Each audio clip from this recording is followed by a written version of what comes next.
Je suis passée de la meuf qui avait un pauvre cactus près de son ordinateur dans sa chambre à agricultrice urbaine.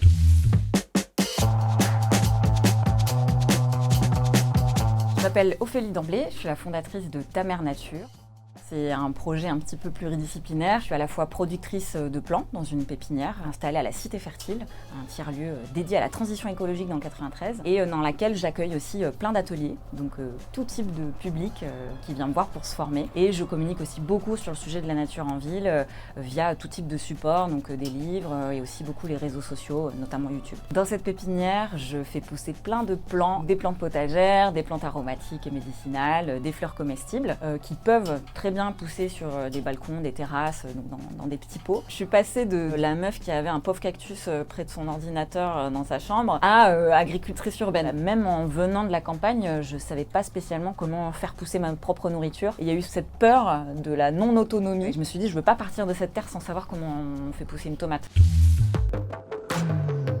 Et j'ai commencé à lire des choses d'abord sur l'élevage et puis ensuite on passe un peu sur l'agriculture au sens général et j'ai eu une longue et grosse prise de conscience pendant plusieurs années. Pendant ma reconversion, je suis directement partie me former dans une école pour apprendre vraiment les bases du maraîchage biologique. Et puis j'ai eu rapidement envie de me confronter aussi au métier dans le réel. Donc j'ai enchaîné aussi tout ce qu'on appelle le woofing.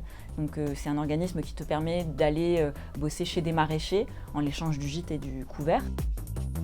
Quand je suis partie me reconvertir à la campagne, je me suis rendu compte que la ville me manquait. Donc j'ai pu travailler dans plusieurs projets d'agriculture urbaine pour me former d'abord. Et ensuite j'ai eu l'envie de monter mon propre projet. Et là j'avais vraiment envie d'être dans un territoire plutôt rude. Plus c'est hostile en fait, plus j'aime parce que c'est des super terrains de jeu. C'est aussi là où il y en a le plus besoin de la nature. Et du coup le 93 c'est un territoire qui est encore très urbanisé, où il y a peu d'espaces verts. Et donc il y a une vraie pertinence à monter des jardins partagés, à monter des pépinières. C'est pas juste pour faire joli dans les parcs, c'est qu'il y a un réel besoin. Après, l'idée de l'agriculture urbaine, c'est pas de concurrencer l'agriculture rurale, mais au contraire de faire le lien, de faire la passerelle.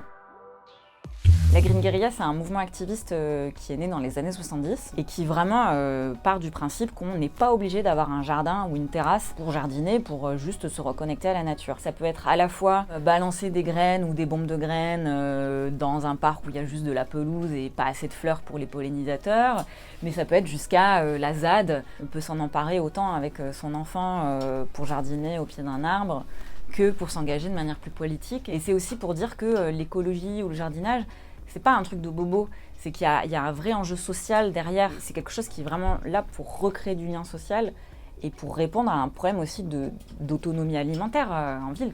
Je pense qu'il faut sortir un petit peu de cette culpabilisation à faire ou mal faire dans notre consommation, mais voir les choses de manière plus collective et plus globale, mais ne pas oublier qu'il y a une grosse machine aussi et que c'est elle qu'il faut un peu enrayer.